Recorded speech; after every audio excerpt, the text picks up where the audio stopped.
Good morning everyone and welcome to Rathi Learnings. Today in accountancy we'll see interest on drawings by simple and product method. पहले वाली classes में हमने interest on drawings in the beginning, middle and end of the year देखा था. फिर next class में drawings in the beginning, middle और end of the quarter में देखा था.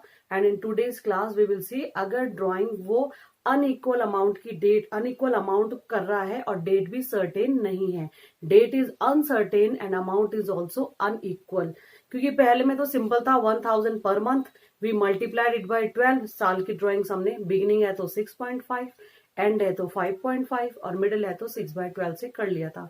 लेकिन इसमें अगर कोई पार्टनर एक मंथ में 1000 रुपीज, सेकेंड मंथ में 5000 रुपीज, मतलब अनइक्वल अमाउंट निकाल रहा है, फिक्स नहीं है सम कि कितना निकालेगा पर मंथ, उस केस में हम प्रोडक्ट मेथड यूज करते हैं. और अगर एक पार्टनर ने पूरे साल में सिर्फ एक ही ड्राइंग्स करी है, उसके लिए हम सिंपल मेथड यूज करते हैं. For example, if a partner withdraws 5000 rupees on 1 मई, ठीक है, एक पार्टनर है और उसने 5000 रुपए विदड्रॉ करे 1 मई को, और हमारा जो ईयर है, अकाउंटिंग ईयर है, वो 31 दिसंबर को खत्म हो रहा है. ठीक है, 31 दिसंबर को अकाउंटिंग ईयर खत्म हो रहा है और एक ही ड्राइंग्स है कि उसने 1 मई को 5000 रुपए निकाले, बस इतना ही है. पर मंथ, पर क्वार्टर ऐसा कुछ नहीं लिखा है. ठीक है, फिर क्या करेंगे, मई से लेकर दिसंबर तक जितने मंथ्स होंगे, according to those months we will provide interest और we will charge interest on drawings. जैसे मई से लेकर दिसंबर तक कितने मंथ है, मई, जून, जुलाई, अगस्त, सितंबर, अक्टूबर, नवंबर, दिसंबर, 8 मंथ्स हैं. तो इस 5000 पे हम 8 मंथ्स के लिए इंटरेस्ट लगाएंगे. और suppose rate of interest on drawings is 10%, तो 10/100,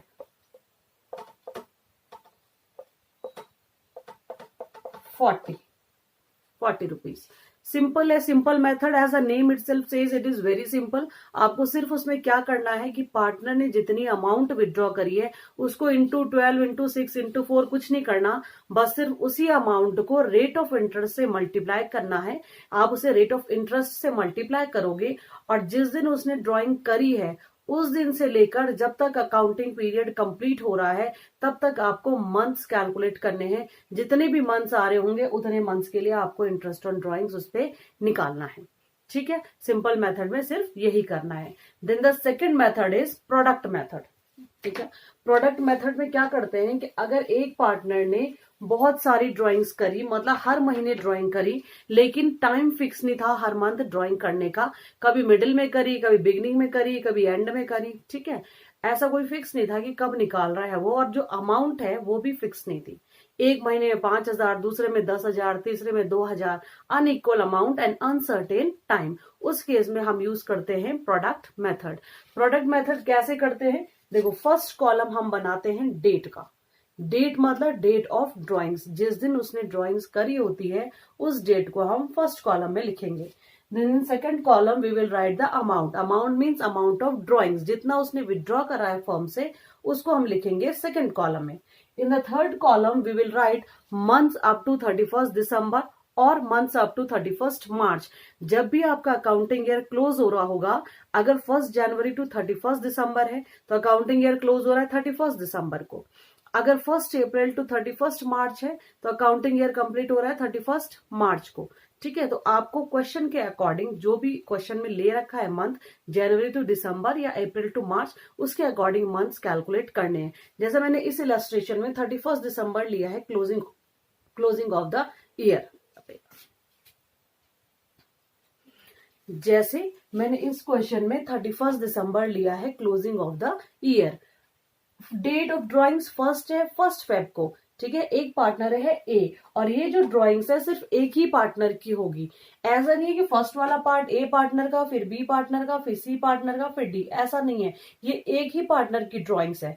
अगर एक ही पार्टनर की होगी तभी हम प्रोडक्ट मेथड यूज करेंगे. अगर ये अलग अलग पार्टनर्स की होती तो हम सिंपल मेथड यूज करते. जैसे इसने 1 फेब को 2000 निकाले तो हमने 1 फेब से 31 दिसंबर तक 11 मंथ्स होते हैं. 2000 into 11/12 into 10/100 as rate of interest was 10%. तो हम ऐसे करते हैं इसको. लेकिन इसमें क्या है, ये एक ही पार्टनर की ड्राइंग्स है, तब हम प्रोडक्ट मेथड यूज करेंगे. ठीक है, तो ए ने 1 फेब को निकाले 2000 रुपीज, 1 मई को निकाले 5000 रुपीज, 30 जून को निकाले 2000 रुपीज, 31 अक्टूबर को निकाले 6000 रुपीज और 31 दिसंबर को निकाले 2000 रुपीज। ठीक है, अब हमें थर्ड कॉलम में क्या कैलकुलेट करना है कि कितने महीने हो रहे हैं एंड ऑफ द ईयर तक। ठीक है, अब जैसे 31 दिसंबर है तो फेब से लेके दिसंबर तक कितने मंथ हुए, 11 मंथ्स। देन अगेन मई से लेके दिसंबर तक 8 मंथ्स, जून से लेके दिसंबर तक 6 मंथ, अक्टूबर से लेके दिसंबर तक 2 मंथ्स और 31 दिसंबर को ही विड्रॉ कर रहा है और जो एंड ऑफ द ईयर है वो भी 31 दिसंबर को हो रहा है, तो मंथ्स लेफ्ट आर 0, तो हमने यहाँ पर 0 लिख दिया। फिर हम लास्ट कॉलम बनाते हैं प्रोडक्ट का। प्रोडक्ट मतलब multiplication of amount of drawings into months up to the closing of the year. हमें क्या मल्टीप्लाई करना है, जितनी उसने ड्राइंग्स करी और जितने मंथ्स आए थे आपके up to closing of the year, उसको मल्टीप्लाई करना है। जैसे 2000 into 11 22,000, 5000 into 8 40,000, 2000 into 6 12,000, 6000 into 2 again 12,000, 2000 into 0 0। ये 4 कॉलम है। Again I am saying first column is of date means date of drawings, second column is of amount means amount of drawings the amount which the partner withdrew from the firm, and third column is up to months up to 31st March or 31st December, whichever is the year you are taking, and then last column is of product मतलब multiplication of drawings and months up to 31st December or 31st March। जब हम ये दो चीजें तो हमें question में दी हुई होती है, थर्ड वाला हम कैलकुलेट करते हैं मतलब काउंट करते हैं मंथ्स, फोर्थ वाला हम मल्टीप्लाई करते हैं। उसके बाद जो प्रोडक्ट वाला कॉलम है उसका हमें सम करना है मतलब टोटल करना है, लास्ट कॉलम का प्रोडक्ट वाले मेथड को ऐड करना है। तो अगर हम इसे ऐड करें तो ये आ रहा है 86,000, मतलब sum of the product is coming 86,000।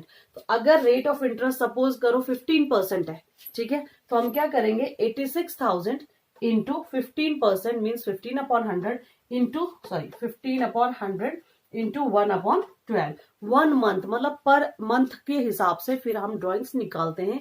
उसमें हमें टाइम फैक्टर नहीं देखना है कि यहाँ पर 11 महीने हो रहे थे, यहाँ पर 8 महीने, ये सब नहीं देखना। फिर जब हम फाइनल कैलकुलेशन करते हैं इंटरेस्ट ऑन ड्राइंग्स का, उसमें हम 1 मंथ करते हैं 1/12। और अगर आपको क्वेश्चन में मंथ्स में नहीं दिया हुआ है, डेज में दिया हुआ है, तो आप 1/365 करते हो, और अगर वीक्स में दिया है तो accordingly 52।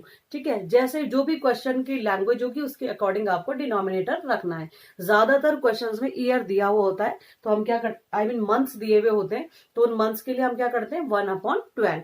Then what we will do 86,000 into 15/100, क्योंकि 15/100 क्या है rate of interest, into 1/12 month. ठीक है, इसके अकॉर्डिंग हमारा जो आंसर आ रहा है वो आ रहा है 1075 रुपीज। मतलब इसकी सारी ड्राइंग्स पे जितनी भी इसने ड्राइंग्स करी है, इनका इंटरेस्ट, टोटल इंटरेस्ट जो इसको पे करना है इस पार्टनर को, वो पे करना है 1075 रुपीज। ठीक है, this is the calculation of drawings, interest on drawings by product method. हमने 3 क्लासेस हो गई हैं इसमें। This is part 3 of interest on drawings. Okay, product method by calculating the months, and simple method by simply multiplying by rate of interest and months up to last year, last month of the year. ठीक है, now one more thing about interest on drawings is that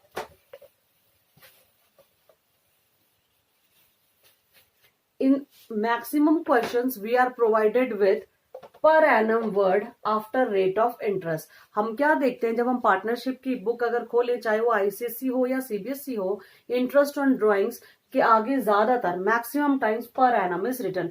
suppose it is written interest charge on drawings is 10% per annum. लेकिन अगर आप अपनी book को देखोगे खोल के ध्यान से, कुछ क्वेश्चंस में पर एनम वर्ड नहीं लिखे हैं। ठीक है, और कई स्टूडेंट्स सोचते हैं शायद ना प्रिंटिंग मिस्टेक है, लिखना भूल गए होंगे। Even I so many students वो क्या करते हैं, खुद ही लिख देते हैं पेन से पर एनम, कि ये जो ऑथर है, ये जो प्रिंट करने वाला है, ये भूल गया शायद, इसने नहीं लिखा तो चलो मैं ही लिख देता हूँ। ऐसा नहीं है। There is a difference between per annum and without per annum. अगर आपको interest on drawings per annum लिख के दे रखी है और अगर पर एनम बिना लिखे दी है, दोनों में अंतर है। वो प्रिंटिंग एरर नहीं है। ठीक है, वो प्रिंटिंग एरर नहीं है, इट हैज अ मीनिंग। अगर सपोज हमारे पास इंटरेस्ट ऑन ड्राइंग्स दी है 10% पर एनम, सपोजिंगली जैसे हमने पिछले एग्जांपल में लिया था कि 5000 अमाउंट थी ड्राइंग्स की, 10% रेट ऑफ इंटरेस्ट है और we are taking it for 6 months. ठीक है, 6 महीने के लिए इसका इंटरेस्ट ले रहे हैं। तो हम ये 6/12 इसलिए करा क्योंकि 6 महीने हो रहे थे। सपोज 1 जून से लेके 31 दिसंबर तक, 30 जून से लेके 31 दिसंबर तक 6 महीने हो रहे हैं। ठीक है, जुलाई, अगस्त, सितंबर, अक्टूबर, नवंबर, दिसंबर, फ्रॉम जून टिल 31 दिसंबर 6 महीने हो रहे हैं। और 5000 विड्रॉ कर रहा है और रेट ऑफ इंटरेस्ट 10% है और ये एक पार्टनर है A. Then the concept is simple, we will use simple method. 5000 रुपए विड्रॉ करें, 10% रेट ऑफ इंटरेस्ट है और 6 मंथ के लिए है, तो हम अकॉर्डिंगली इसका इंटरेस्ट कैलकुलेट कर लेंगे।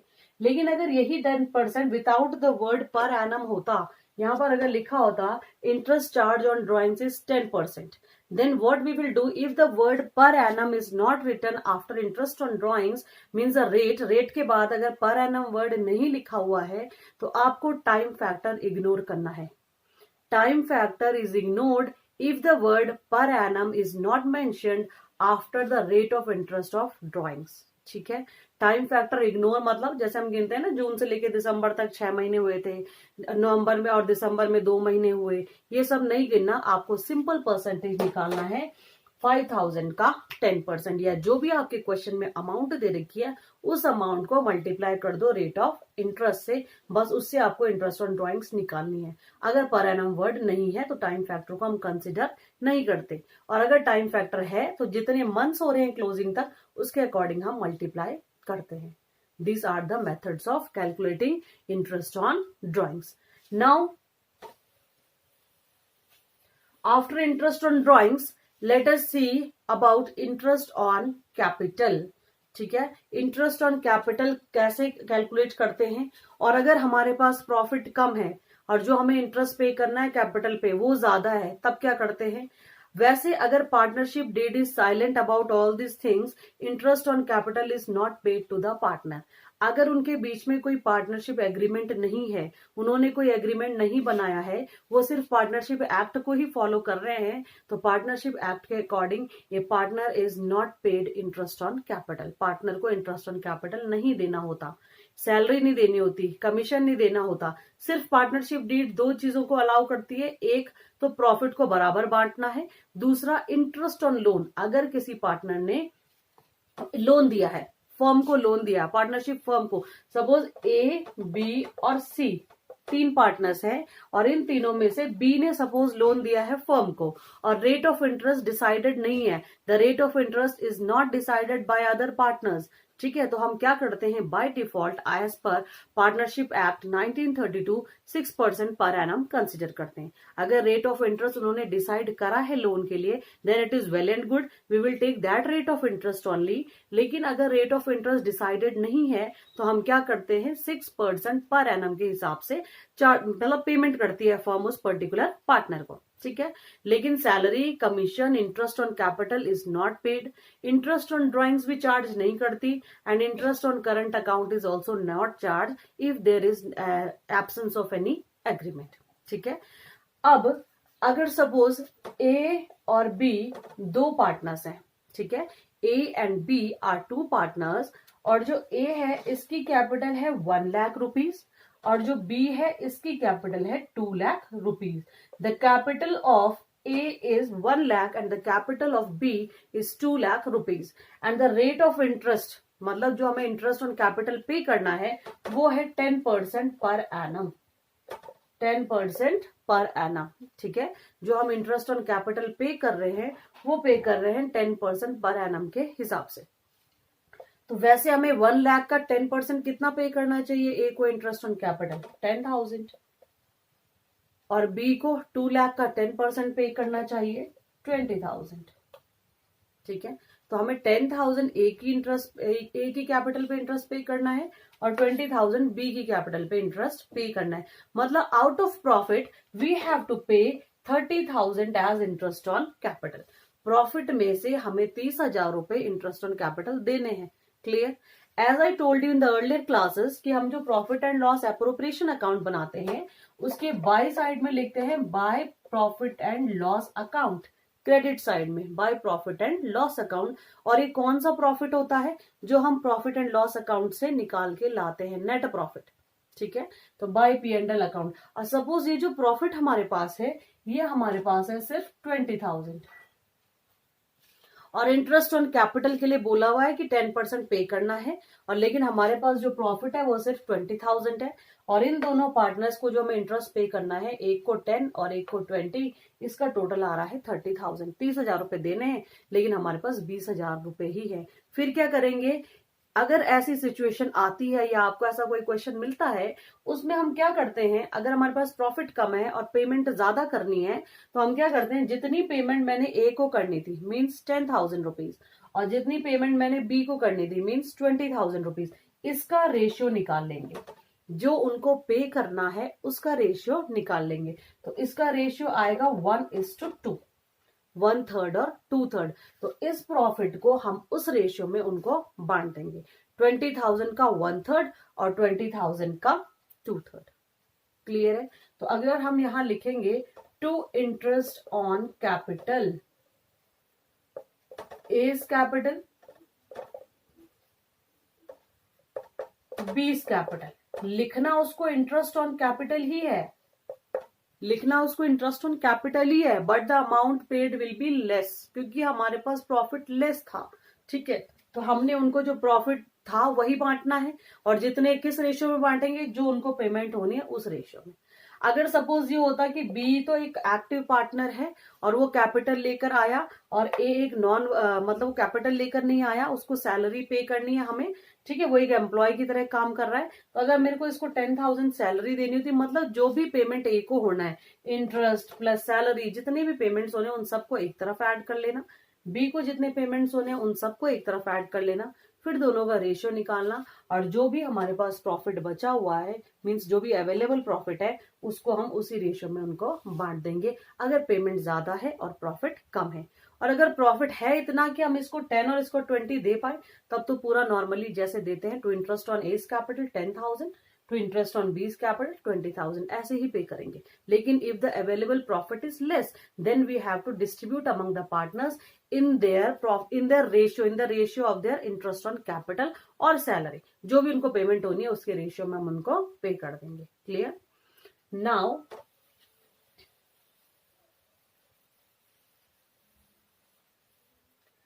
About commission paid to a partner. जैसे मैंने आपको पहले बोला, सैलरी और कमीशन वैसे पे नहीं होती है पार्टनर को एज पर पार्टनरशिप एक्ट 1932, लेकिन अगर कोई पार्टनर एक्स्ट्रा वर्क कर रहा है फर्म के लिए, मैनेजर हायर नहीं करा हुआ, मैनेजर के काम कोई एक पार्टनर ही कर रहा है, तो आपस में with the mutual consent of other partners, they can decide to pay a salary to a particular partner और commission to a particular partner. वैसे तो पार्टनरशिप एक्ट में ऐसा कोई क्लॉज नहीं है कि पार्टनर को सैलरी देनी है, कमीशन देना है, because they are the owners of the firm. ठीक है, लेकिन अगर कोई partner, if a partner is doing some extra work for the firm, तब आपस में ये डिसाइड कर सकते हैं कि इस पार्टनर को सैलरी पे करेंगे या कमीशन पे करेंगे। तो जो भी हम सैलरी पे करते हैं तो डेबिट साइड में आता है profit and loss appropriation account के, और कमीशन भी जो भी पेमेंट पार्टनर को होती है, whether it is interest on capital, whether it is salary और कमीशन और division of profit, it is written on the debit side of profit and loss appropriation account. और जो भी हम पार्टनर से चार्ज करते हैं, और एक ही चीज चार्ज करते हैं, इंटरेस्ट ऑन ड्रॉइंग्स, तो वो इंटरेस्ट ऑन ड्रॉइंग्स आता है क्रेडिट साइड में profit and loss appropriation account के। लेकिन ये सारे क्लॉजेस पार्टनर्स के एग्रीमेंट के अकॉर्डिंग होता है। ठीक है, अगर एग्रीमेंट है तभी ये सब कुछ होगा, अदरवाइज नहीं होगा। सपोज पार्टनर्स ने डिसाइड करा कि किसी पार्टनर को कमीशन देना है because he is helping them और he is working them for he is working as a marketing manager for them, sales को बढ़ा रहा है वो, उन्होंने कोई एक्स्ट्रा पर्सन हायर नहीं करा हुआ, इसलिए उन्होंने डिसाइड करा कि ये मार्केटिंग का काम कर रहा है, तो इसको हम प्रॉफिट के अलावा कमीशन भी देंगे। तो कमीशन दो तरीके से पे हो सकते हैं, either before charging such commission, before charging such commission,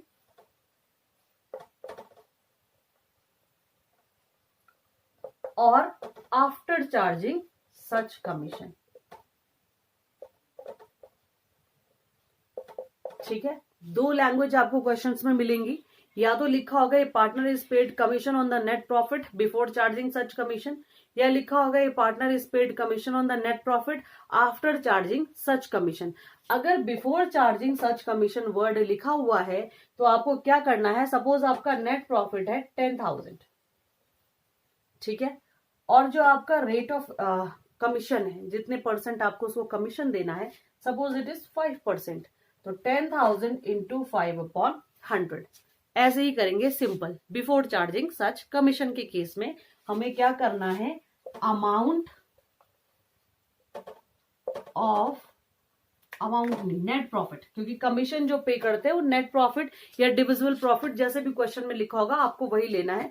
divisible profit होता है after charging interest on drawings and after payment of profit left after charging interest on drawings and after payment of salary and interest on capital, वो होता है divisible profit. और net profit होता है जो हमें प्रॉफिट एंड लॉस अकाउंट से मिला हुआ प्रॉफिट है। ठीक है, तो अगर आपको आपके क्वेश्चन में लिखा हुआ है a partner is paid 10% commission on net profit, तो हम कैसे निकालते हैं, बिफोर चार्जिंग सच कमीशन। अगर बिफोर वर्ड लिखा हुआ है, you have to see the language of the question and 2 words before and after has a different meaning. ठीक है, तो हम क्या करते हैं, net profit into rate upon 100। Before charging commission में सिंपल जैसे परसेंटेज निकालते हैं किसी चीज का, वैसे ही परसेंटेज निकालने हैं। और हमें क्वेश्चन में बोला हुआ है कि नेट प्रॉफिट का पार्ट पे करना है, तो हमें नेट प्रॉफिट सपोज 10,000 है तो 10,000, और rate of commission, rate of percentage of commission है 10%, तो 10/100 ऐसे पार्टनर को कमीशन पे करना है। ठीक है, और अगर वर्ड लिखा हुआ है after charging such commission A partner is paid 10% commission after charging such commission, अगर आफ्टर वर्ड मेंशन्ड है क्वेश्चन में कमीशन के केस में, तब हम क्या करेंगे, क्या डिफरेंस है दोनों में, net profit into rate, rate means जितना परसेंटेज हमें पे करना है, या आप इसे लिख सकते हो percentage of commission, percentage of commission upon rate plus 100। Net profit जैसे पहले मैंने बोला 10%, 10,000 था, 10,000 इस वाले इलस्ट्रेशन में भी। रेट ऑफ इंटरेस्ट 10 था, तो पहले हम क्या कर रहे थे, जब बिफोर था तो सिंपल 10/100 कर रहे थे, यहां पर 10/10 प्लस 100, जितना परसेंटेज हमें कमीशन का पे करना होता है उतने परसेंटेज को हम 100 के साथ ऐड करते हैं डिनोमिनेटर में। If the word after is return, after charging such commission word अगर आपको मिल रहा है, तब आपको परसेंटेज ऑफ कमीशन के साथ 100 ऐड करना है डिनोमिनेटर में। मतलब 10,000 इंटू 10/110, 20% होता तो 10,000 इंटू 20/120, 5% होता 10,000 इंटू 5/105। तो अगर बिफोर वर्ड है तो सिंपल परसेंट निकालोगे, और अगर आफ्टर वर्ड यूज्ड है आफ्टर कमीशन, ठीक है, कमीशन के केस में आफ्टर चार्जिंग सच कमीशन लिखा हुआ है, तो आपको न्यूमरेटर मींस जो रेट ऑफ इंटरेस्ट, जो रेट ऑफ परसेंटेज आप पे करोगे उसको डिनोमिनेटर के साथ ऐड करके तब पे करना है पार्टनर को commission. I hope this is clear. Now let us see, कभी कभी क्वेश्चंस में लिखा होता है a part of profit is to be transferred to general reserve, a part of profit is to be carried to charity fund, है ना, कि हम प्रॉफिट का कुछ पार्ट या तो रिजर्व क्रिएट करते हैं या किसी चैरिटी फंड में या कोई भी फंड मेंटेन करने के लिए रखते हैं। तो उसमें भी 2 केस हैं, या तो लिखा होगा कि create 10% reserve on net profit, या लिखा होगा create 10% reserve on divisible profit. Again I am telling you the difference between net profit और डिविजिबल प्रॉफिट क्या होता है। जैसे हम profit and loss appropriation account बना रहे, ठीक है, profit and loss appropriation account बना रहे, bye profit and loss account लिखा, जैसा मैंने आपको पहले बोला कौन सा प्रॉफिट है ये जो हम फिर प्रॉफिट एंड लॉस अकाउंट से लाए हैं। तो by profit and loss account suppose it is 10,000, to side में क्या आता है, to interest on capital, to interest on capital. Suppose A और बी है, ए को हम दे रहे हैं 5,000 और बी को दे रहे हैं 1,000, तो टोटल हमने इंटरेस्ट पे करा 6,000। फिर एक पार्टनर और है सी, और उसको हम सैलरी दे रहे हैं, टू सी सैलरी, ठीक है, उसको हम 1,000 की सैलरी दे रहे हैं। तो जो हमारे क्रेडिट साइड में अमाउंट है वो है 10,000, और जो हमारे डेबिट साइड में अमाउंट है वो है 7,000। 6,000 प्लस 1,000 7,000 है, तो 10 में से 7 गए, कितने बचे, 3,000। तो ये जो बचा हुआ है means remaining part of the profit after, अगर यहाँ पर इंटरेस्ट ऑन ड्रॉइंग्स भी होता, बाय इंटरेस्ट ऑन ड्रॉइंग्स, हो भी सकता है नहीं भी हो सकता, जरूरी नहीं है इंटरेस्ट ऑन ड्रॉइंग्स हर क्वेश्चन में हो, but if it is there then we have to write it on the credit side of profit and loss appropriation account. और इंटरेस्ट ऑन ड्राइंग ए की ड्राइंग पे है 500 और बी की drawing पे भी है 500. Then the total of interest on drawings is 1000. अब हमारे पास क्रेडिट में है 11,000 रुपीज. 10,000 का प्रॉफिट और 1000 का इंटरेस्ट ऑन ड्राइंग्स जो हमने पार्टनर से चार्ज करा है. तो टोटल हमारे पास कितना है 11,000. और जो हमारे पास डेबिट साइड में है वो है 7,000. 6,000 हम इंटरेस्ट ऑन कैपिटल पे कर रहे हैं और 1,000 हम सैलरी दे रहे हैं. तो जो रिमेनिंग प्रॉफिट है it is 4,000 rupees. After charging interest on capital and after payment of interest on capital and salary, the profit left with the firm is 4,000 rupees. तो ये जो रिमेनिंग प्रॉफिट है आफ्टर ऑल द एडजस्टमेंट्स, सारी adjustment करने के बाद जो ये रिमेनिंग प्रॉफिट है ये होता है डिविजिबल प्रॉफिट. और ये जो प्रॉफिट है ये होता है नेट प्रॉफिट. ठीक है, डिफरेंस समझ में आया. This is net profit and this is divisible profit. तो क्वेश्चन की लैंग्वेज पे आपको फोकस करना है. अगर बोला हुआ है a reserve of 10% is to be created on the net profit और लिखा हुआ है a reserve of 10% is to be created on the divisible profit. अगर नेट प्रॉफिट का 10% क्रिएट करना है तो आप 10,000 का 10% क्रिएट करोगे और इसको भी लिख दोगे. अगर डिविजिबल प्रॉफिट का 10% बोला हुआ है तो आप इस वाले प्रॉफिट का परसेंट निकालोगे और उसे आप एज अ रिजर्व मेंटेन करोगे.